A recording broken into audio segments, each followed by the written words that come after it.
ये कहानी है जंगल में रहने वाले एक ठग की दो बेटियों की, जो जंगल से गुजरने वाले मुसाफिरों को छल कपट से लूटकर उनका कत्ल कर देती। पर फिर एक दिन एक ऐसा मुसाफिर आया जिससे उन सब की जिंदगी बदल गई। एक गुस्सैल राजा ने अपने पुत्र के किसी दोष के कारण उसे देश निकाला दे दिया। राजकुमार ने दुखी मन से अपने गुजारे के लिए 4 लाल और कुछ स्वर्ण भी अपने साथ ले लिए और भरे हृदय से अपने पिता का महल छोड़ दिया। चलते चलते वो जब शहर से कुछ दूर पहुंचा तो उसे एक साधु का आश्रम दिखाई दिया। राजकुमार उस साधु को दंडवत प्रणाम करके एक तरफ बैठ गया। जब साधु ने उसकी मायूस शक्ल और देह पर कीमती वस्त्र देखे तो साधु ने उससे पूछा, बच्चा तुम कौन हो और यहाँ कैसे आए? राजकुमार बोला, महाराज मैं राजा चंद्रगुप्त का पुत्र महेंद्रगुप्त हूँ। मुझे मेरे पिता ने देश निकाला दे दिया है, इसीलिए मैं परदेश जा रहा हूँ। रास्ते में आपका आश्रम दिखाई दिया तो मेरे मन में आया कि आपके भी दर्शन करता चलूं। साधु ने महेंद्रगुप्त की बात सुनकर कहा, वत्स तुम नेक इंसान हो और परदेश जा रहे हो, इसलिए मैं तुम्हें 4 बातें बताता हूँ। तुम उन बातों पर अमल करना। परदेश में ये बातें तुम्हारे अवश्य ही काम आएंगी। पहली यह कि परदेश में एक से भले 2 होते हैं। दूसरी यह कि परदेश में दूसरे के हाथ का बना खाना मत खाना। अगर खाना भी पड़े तो पहले किसी जानवर को खिला देना। तीसरी बात यह कि परदेश में किसी दूसरे की बिछाई हुई चारपाई पर मत सोना। अगर सोना भी हो तो पहले बिस्तर को अच्छी तरह झाड़ लेना। चौथी बात यह कि यदि कहीं शत्रुओं के फंदे में फंस जाओ तो जहाँ तक हो सके नरमी और ज्ञान की बातें सुनाकर अपना उद्देश्य प्राप्त करना। साधु ने कहा, मेरी ये 4 बातें हमेशा याद रखना। साधु की बातें सुन साधु को प्रणाम कर राजकुमार परदेश चल पड़ा। जब चलते चलते बहुत दिन बीत गए तो वह एक जंगल में पहुंचा। वहां उसने देखा कि एक चील एक कछुए के बच्चे को लेकर उड़ी जा रही है। संयोगवश बच्चा उस चील के पंजे से निकलकर गिर गया। महेंद्रगुप्त ने कछुए के तड़पते हुए बच्चे को देखा तो उसे बड़ी दया आई। उसने मन में सोचा कि इस बच्चे को पालना चाहिए। इस बच्चे को पालने से 2 बातें होंगी। पहली तो यह कि इस बच्चे के प्राण बच जाएंगे और दूसरी यह कि साधु द्वारा कही गई पहली बात भी पूरी हो जाएगी कि सफर में एक से भले 2 होते हैं और इससे बातें करते हुए दिन भी आसानी से बीतेंगे। यह सब सोचकर महेंद्रगुप्त ने बच्चे को अपने साथ ले लिया। अब सफर में उसके साथ वह कछुए का बच्चा भी हो लिया। कुछ दिन के सफर के बाद राजकुमार को एक अच्छा सा स्थान दिखाई पड़ा।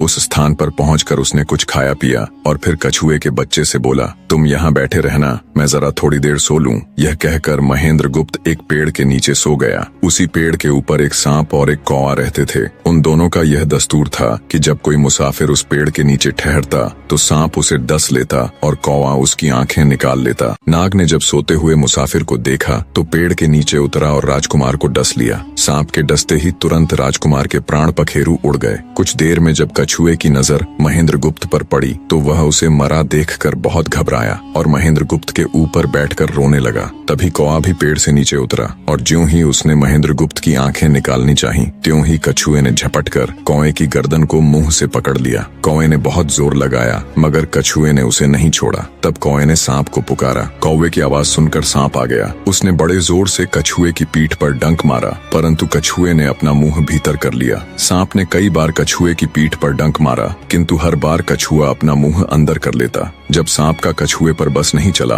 तो उसने कछुए से प्रार्थना की कि तुम मेरे मित्र को छोड़ दो। यह सुनकर कछुआ बोला, नहीं, तूने मेरे मित्र को डसा है, अब मैं भी तेरे मित्र की जान लूंगा। तू मेरे मित्र को छोड़ दे तो मैं तेरे मित्र को जीवित कर दूंगा। यह कहकर सांप ने काटी हुई जगह पर मुंह रखकर महेंद्रगुप्त के शरीर से विष खींच लिया और बोला, अब तो मेरे मित्र को छोड़ दे। कछुए ने जब राजकुमार को देखा कि उसे थोड़ा होश आ रहा है और उसका जहर उतर रहा है तो उसने कौवे को छोड़ दिया। जब महेंद्रगुप्त को होश आया तब कछुए ने उसे सांप के डसने का सारा हाल सुनाया। कछुए की बात सुनकर तुरंत महेंद्रगुप्त के मन में साधु की बताई पहली बात खटकी। सोचा, साधु की एक बात तो काम आई कि एक से भले 2 होते हैं। मन ही मन उसने साधु को धन्यवाद दिया और आगे बढ़ चला। चलते चलते कुछ दिनों के बाद जब वे समुद्र के किनारे जा पहुंचे तब कछुए के बच्चे ने कहा, मित्र, मेरा देश आ गया है। यदि तुम कहो तो मैं अपने माता पिता से मिलाऊं। उनसे बिछड़े बहुत दिन हो गए हैं, वे बहुत दुखी होंगे। महेंद्रगुप्त ने उसे जाने की आज्ञा दे दी और स्वयं रात को वहीं समुद्र के किनारे उस जंगल में ठहर गया। जिस जंगल में राजकुमार ठहरा हुआ था उसी जंगल में वहां से कुछ दूर ही एक ठग का परिवार रहता था। ठग के 2 लड़कियां और 4 बेटे थे। उसकी बड़ी बेटी ज्योतिष विद्या जानती थी। जब भी कोई राहगीर, कोई यात्री उस जंगल से गुजरता और उसके पास कुछ कीमती होता तो ठग की बड़ी बेटी अपनी विद्या से जान लेती थी। आज फिर से उसे बहुत दिनों बाद बहुत से खजाने की महक आई। उसने अपने पिता से कहा, ऐसा प्रतीत होता है कि इस जंगल में एक पथिक आया हुआ है। उस पथिक के पास 4 लाल हैं। यदि तुम लोग उस पथिक को यहाँ ले आओ तो उससे लाल लेना मेरा काम है। यदि वे लाल हमको मिल जाएं तो हम जन्म भर के लिए निहाल हो जाएंगे, परंतु उस पथिक को मारना मत, उसे जीवित ही पकड़ लाओ। ठग अपने बेटों के साथ तुरंत उसकी तलाश में निकल पड़ा। वे थोड़ी ही दूर चले होंगे कि उन्होंने देखा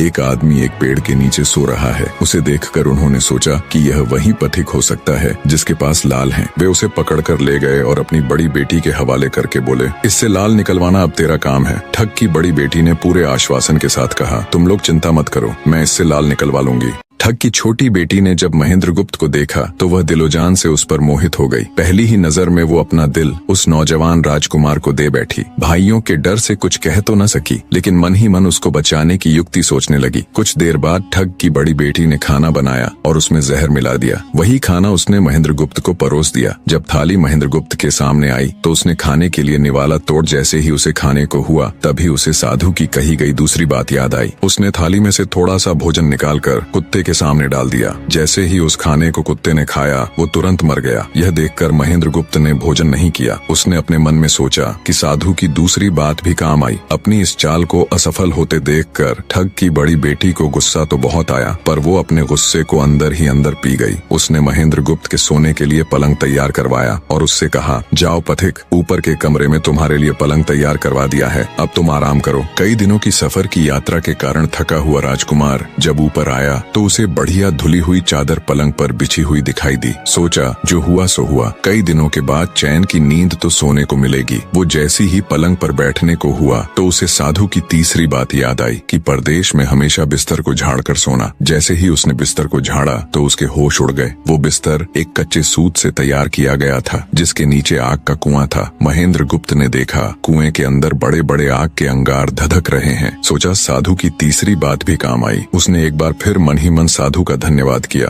और पास पड़ी एक टूटी हुई चारपाई पर लेट गया। थोड़ी देर पहले जो राजकुमार चैन की नींद लेने की सोच रहा था, अब नींद उसकी आंखों से कोसों दूर थी। अब तो उसे अपनी जान के लाले पड़े थे। सोचने लगा आज की रात बचना बहुत कठिन है। तभी ठग की छोटी बेटी मौका पाकर आई और कहने लगी, हे प्रिय, मैं तुम पर दिलोजान से न्यौछावर हूँ, परंतु आज की रात मेरे वश में कुछ नहीं है। आज की रात मेरी बड़ी बहन की बारी है। जिस तरह भी हो सके बस आज की रात मेरी बहन से अपने प्राण बचा लो, कल मेरी बारी है। हे स्वामी, मैं तुम्हारी दासी हूँ, मैं तुम्हें साफ बचा लूंगी। इतना कहकर ठग की छोटी बेटी चली गई। जब सब लोग खाना खा चुके तो ठग की बड़ी बेटी ऊपर बने कमरे में चली। सोचा अब तक तो पथिक जलकर राख बन चुका होगा, पर जैसे ही वो कमरे के अंदर आई और देखा कि पथिक तो बिल्कुल सही सलामत टूटी हुई चारपाई पर लेटा हुआ है तो उसके क्रोध की कोई सीमा न रही। तुरंत उसने कटार निकाली और क्रोध से बोली, हे पथिक, या तो अपने 4 लाल मुझे अभी के अभी दे दे, वरना मैं तुझको मार डालूंगी। उसी समय महेंद्रगुप्त को साधु की चौथी बात याद आई कि कहीं शत्रुओं के फंदे में फंस जाओ तो जहाँ तक हो सके नरमी और ज्ञान की बातें सुनाकर अपना उद्देश्य प्राप्त करना। उसने सोचा कि आज रात बचना मुश्किल है, पर साधु की चौथी बात भी आजमानी चाहिए। महेंद्रगुप्त ने यह सब सोचकर लड़की से कहा, मेरे पास लाल नहीं है। यदि तू मुझको मारेगी तो वैसे ही पछताएगी जैसे बंजारा अपने कुत्ते को मारकर पछताया था। लड़की गुस्से में बोली, कौन बंजारा और कौन सा कुत्ता, क्या बक रहे हो तुम? तब राजकुमार बोला, तुम नहीं जानती तो सुनो लड़की, एक बंजारा था जिसने एक कुत्ता पाल रखा था। वो कुत्ता बहुत समझदार था जिसे बंजारा अपनी औलाद से भी ज्यादा प्यार करता था। एक समय ऐसा आया कि एक कातक नाम की भयंकर बीमारी के चलते बंजारे का सारा परिवार उस बीमारी की भेंट चढ़ गया और बंजारे की करोड़ों की संपत्ति भी बिक गई। दुखी बंजारा अपने कुत्ते को लेकर आगरा में एक साहूकार के पास जाता है और साहूकार को 10,000 के बदले अपना कुत्ता गिरवी रखने को बोलता है। उस समय 10,000 एक बहुत बड़ी रकम होती थी। पहले तो बनिए ने बंजारे को मना कर दिया, पर फिर कुछ सोचकर उसने बंजारे को 10,000 रुपए दे दिए। कुछ ही समय बीता था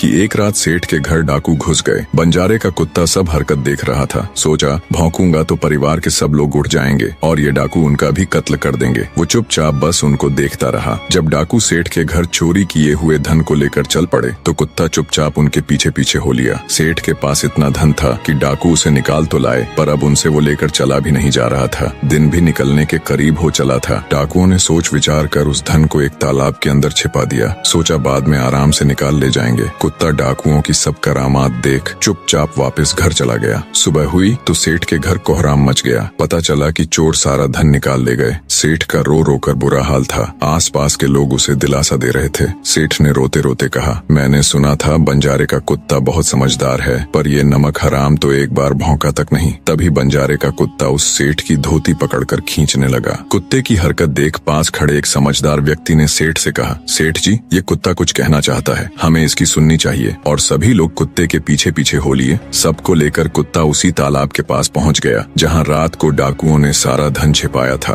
और तालाब में घुसकर अशर्फियों से भरी थैली अपने मुंह में दबाकर बाहर आया। तुरंत सेठ के नौकर उस तालाब में कूद गए और चोरी किया हुआ सारा धन बरामद कर लिया। सब देख सेठ आंखों में अश्रु लिए कुत्ते से कहता है, मुझे माफ कर देना, मैंने तुम्हें बहुत बुरा भला कहा। सेठ ने वही कागज मंगवाया और बंजारे के नाम चिट्ठी लिखी, भाई बंजारे, तेरे कुत्ते ने मेरे 10,000 पूरे कर दिए। मैं तेरे कुत्ते को तेरे पास भेज रहा हूँ। अगर तुझे और भी 10, 20, 50 हजार की जरूरत हो तो मेरे पास आकर ले जाना। इतने समझदार कुत्ते को मेरे पास छोड़ने के लिए तह दिल से तुम्हारा धन्यवाद। बनिया चिट्ठी कुत्ते के गले में टांग उसे नम आंखों से विदाई देता है। कुत्ता घूमता घूमता जब 4-5 दिन बाद बंजारे के पास पहुंचता है तो कुत्ते को आता देख बंजारे के तन बदन में आग लग जाती है। कहता है, मैं तुझे बनिए के पास गिरवी रख कर आया था और तू वहाँ से भाग आया। तूने मेरी बेइज्जती करवा दी। गुस्से में अंधा हुआ बंजारा तुरंत पिस्तौल निकाल कुत्ते को गोली मार देता है और सिर पकड़कर वहीं बैठ जाता है। कुछ देर बाद जब उसकी नजर कुत्ते के गले में टंगी हुई पर्ची पर पड़ी तब बंजारा वो पर्ची निकाल उसे पढ़ता है। पर्ची पढ़ते ही बंजारा फट पड़ता है। वो दहाड़े मार मार खून के आंसू रोता है। पर अब भला क्या हो सकता था। बंजारे की कहानी सुना महेंद्र गुप्त ठग की बेटी से कहता है, एक और कहानी सुनो लड़की। एक राजा के पास एक बहुत समझदार पढ़ाया हुआ तोता था। वह बड़ा चतुर था। एक दिन राजा तोते को अपने साथ गंगा स्नान को ले गया और उसको घाट पर बैठाकर स्वयं स्नान करने लगा। तभी तोते की नजर अमर फल पर पड़ी जो पास ही नदी में बहता हुआ आगे बढ़ा जा रहा था। वह उसको नदी से बाहर निकाल लाया और राजा के आने पर उसको वह अमर फल देता हुआ बोला, महाराज, यह अमर फल है, इसे खा लीजिए। राजा ने कहा, मैं अकेला अमर फल खाकर क्या करूंगा, अपने बाग में लगा दूंगा। जब इसमें फल लगेंगे तब सब कुटुंबियों को खिला कर अमर कर दूंगा। गंगा स्नान से लौटकर राजा ने वह फल माली को देकर कहा, इस फल को बाग में लगा दो। थोड़े ही दिनों में पेड़ फल फूल गया, उसमें फल लगने लगे। एक दिन एक फल पककर पेड़ से गिरा तो उसे सांप ने सूंघ लिया, जिससे वह जहरीला हो गया। अनजान माली वह अमर फल लेकर राजा के पास आया। राजा फल को देखकर बहुत खुश हुआ और कुछ सोचकर वो फल पहले कुत्ते को खाने को दिया, क्योंकि राजा बड़ा नीतिवादी और विचारवान था। वह जानता था कि बिना सोचे समझे किसी भी वस्तु को खाना ठीक नहीं होता। राजा ने ज्यों ही वह फल कुत्ते को खिलाया, कुत्ता मर गया। यह देखकर राजा ने क्रोधित होकर अपने तोते से कहा, बेईमान तोते, तू हमें जहर देकर मारना चाहता था। ये कहकर राजा ने क्रोध में आकर तोते को मार डाला और माली से कहा, इस पेड़ के चारों ओर घेरा डाल दो, जिससे कोई इसका फल न खा सके। एक दिन उसी शहर में एक सास बहू में भीषण लड़ाई हुई। बुढ़िया घर से निकलकर कहने लगी, आज मैं राजा के बाग में जाकर जहर वाला फल खा लूंगी। ये कहकर वह बाग में आई और जैसे ही उसने फल तोड़कर खाया तो वह 16 वर्ष की युवती बन गई। जब राजा को यह समाचार मिला तो उसे सारा माजरा समझते देर न लगी। राजा को बड़ा दुख हुआ। वह कहने लगा, वास्तव में यह अमर फल ही है, मैंने व्यर्थ ही इतने समझदार तोते को मार डाला। इतनी दास्तान कहते कहते सवेरा हो गया। तब ठग की बेटी ने महेंद्र गुप्त से कहा, आज तो तूने मुझे बातों में लगाकर अपनी जान बचा ली, परंतु आज रात मेरी छोटी बहन की बारी है, वो तुझे हरगिज जीवित न छोड़ेगी। जब ठग की छोटी बेटी को पता चला कि महेंद्र गुप्त जिंदा और बिल्कुल सही सलामत है तो उसकी खुशी का ठिकाना न रहा। अपनी बहन को दिखाने के लिए ऊपरी मन से बोली, तुम निश्चित रहो बहन, मैं आज इससे लाल लिए बगैर छोड़ने वाली नहीं हूँ। दिन बीता और रात हुई। तब ठग की छोटी बेटी महेंद्र गुप्त के पास गई और बोली, भगवान का शुक्र है जो तुमने चालाकी से अपनी जान बचा ली। महेंद्र गुप्त बोला, तुम सब ऐसा क्यों करते हो? तब ठग की छोटी बेटी बोली, हमारी तो यही रीति है कि मेरे भाई और बाप मुसाफिरों को पकड़ कर लाते हैं और हम बहनें अपनी चालाकी से उनसे माल हथिया कर उन्हें मार डालती हैं। फिर वह बोली, पर तुम चिंता मत करो, अब मेरी बारी है और मैं तो दिलो जान से तुम्हारी दासी हूँ, तुम्हें जैसा समझ पड़े वैसा ही करो। यह सुनकर महेंद्र गुप्त बोला, प्रिय, तुम भी मुझे देखते ही पसंद आ गई थी। दिल करता है कि हर पल तुम्हारे पास ही रहूं। तुम अपनी बड़ी बहन की तरह नहीं हो, तुम एक नेक दिल औरत हो, तुमसे मेरा कुछ भी छिपा हुआ नहीं है। उसकी बात सुनकर ठग की बेटी ने कहा, तुम कहते हो कि मुझसे कुछ भी छिपा नहीं है, तो फिर वे लाल कहाँ हैं? महेंद्र गुप्त ने कहा, वो चारों लाल मेरी जांघ में हैं, अगर तुम निकालना चाहो तो निकाल लो। राजकुमार की बात सुन ठग की छोटी बेटी बोली, प्यारे वो लाल तुम्हें ही मुबारक हो। मैं तो तुम्हारी दासी हूँ, तुम्हारे दर्शनों की प्यासी हूँ, मुझे तुम्हारे सिवाय और कुछ नहीं चाहिए। ये सुन महेंद्र गुप्त बोला, जो कुछ तुमने कहा है वह तो सब ठीक है, लेकिन ये प्यार और प्रेम की बातें सब धरी रह जाएंगी जब हमारे शरीर में प्राण ही नहीं रहेंगे, क्योंकि जब तुम्हारे बाप और भाइयों को इसका पता लगेगा तो हम दोनों की खैर नहीं। तब ठग की बेटी बोली, तुम चिंता मत करो, मेरे पास इसका भी उपाय है। आज रात को सबके सोने के बाद हम यहाँ से भाग चलेंगे और कहीं बहुत दूर रहेंगे जहाँ कभी मेरे भाई और बाप पहुँच न सके। महेंद्र गुप्त बोला, पर ये सब होगा कैसे? बोली, यहाँ से निकलने का एक ही उपाय है। मेरे पिता के पास 2 ऊँटनियाँ हैं, उनमें से एक तो दिन भर में 60 कोस चलती है और दूसरी दिन भर में 100 कोस चलती है। तुम उनमें से बड़ी वाली को खोल लाना, तब तक मैं हम दोनों के लिए कुछ धन बांध कर रख लूंगी। जब आधी रात हुई तब महेंद्र गुप्त ऊँटनी को खोलने चला गया। महेंद्र गुप्त ऊँटनी ले तो आया, मगर जल्दबाजी के कारण वह बड़ी के स्थान पर छोटी को ले आया। ठग की बेटी बहुत सा माल लेकर ऊँटनी पर बैठ गई और दोनों चल दिए। ऊँटनी जब चलते चलते 60 कोस पहुंची तो जंगल में रुक कर खड़ी हो गई। बीच जंगल में ऊँटनी को खड़ी देखकर महेंद्र गुप्त और ठग की बेटी के होश उड़ गए। ठग की बेटी बोली, अनर्थ हो गया, तुम रात के अंधेरे में बड़ी ऊँटनी की जगह छोटी को ले आए। मेरे पिता और भाई आते ही होंगे, वो हमें नहीं छोड़ेंगे। इधर जब सवेरा हुआ तो ठग ने देखा कि उसकी बेटी और मुसाफिर दोनों गायब हैं। उसने सोचा कि निसंदेह वह बदमाश मेरी बेटी को भगा ले गया है। तबेले में जाकर देखा तो पाया कि छोटी ऊँटनी गायब है और बड़ी वहीं है। सोचा ज्यादा दूर नहीं गए होंगे और ऊँटनी पर सवार होकर उसने उसे तेजी से दौड़ा दिया। थोड़ी ही देर में जंगल में उस स्थान पर जा पहुंचा जहां महेंद्र गुप्त और उसकी बेटी ठहरे थे। महेंद्र गुप्त ने जब उसको आते देखा तो बहुत घबराया और कहने लगा, देखो तुम्हारा पिता आ रहा है, अब उससे प्राण कैसे बचेंगे? लड़की ने कहा, घबराओ मत और जो मैं कहती हूँ उसे ध्यान से सुनो। जाओ, जाकर उस पेड़ पर चढ़ जाओ। जब मेरा बाप तुम्हें पकड़ने के लिए आएगा और पेड़ पर चढ़ेगा तो मैं चुपके से बड़े वाली ऊँटनी पर चढ़कर उसको तुम्हारी डाल के नीचे खड़ा कर दूंगी। तुम कूद कर उस पर बैठ जाना। इस प्रकार हम दोनों बचकर साफ निकल जाएंगे। यह सुनकर महेंद्र गुप्त तुरंत पेड़ पर चढ़ गया। तब तक ठग भी वहां आ पहुंचा। पिता को देख उसकी बेटी ने फंड करते हुए कहा, पिताजी ये दुष्ट मुझे धोखे से यहाँ भगा लाया, आप इसे छोड़ना नहीं। ये सुन गुस्से से तिल मिलाया ठग महेंद्र गुप्त को पेड़ पर चढ़ा देखकर ऊँटनी से उतरा और उसे पकड़ने के लिए पेड़ पर चढ़ने लगा। बाप के ऊँटनी से उतरते ही मौका देख ठग की बेटी ऊँटनी पर चढ़कर उसे महेंद्र गुप्त की डाल के नीचे पेड़ के पास ले आई। महेंद्र गुप्त तुरंत कूदकर उस पर बैठ गया। महेंद्र गुप्त के बैठते ही ठग की बेटी ने ऊँटनी को दौड़ा दिया। ठग हाथ देखता रह गया। ठग की बेटी और महेंद्र गुप्त कई दिनों का रास्ता तय कर एक शहर में पहुंचे और दोनों वहीं बस गए। वहां महेंद्र गुप्त ठग की बेटी के साथ आराम से दिन गुजारता रहा और जब उसके देश निकाले की अवधि पूरी हो गई तब वह उसको लेकर अपने राज्य चला गया और उसके साथ शादी कर हंसता खेलता जीवन व्यतीत किया। निष्कर्ष, महेंद्र गुप्त और ठग की बेटी की यह कथा हमें यह सिखाती है कि प्रेम और विश्वास का बंधन सबसे मजबूत होता है। जब बुद्धिमत्ता, धैर्य और निस्वार्थ प्रेम मिलते हैं तो असंभव को भी संभव बनाया जा सकता है। जीवन में चाहे कितनी भी कठिन परिस्थितियां क्यों न आए, सही निर्णय, संयम और परस्पर विश्वास हमें हर संकट से बाहर निकाल सकते हैं।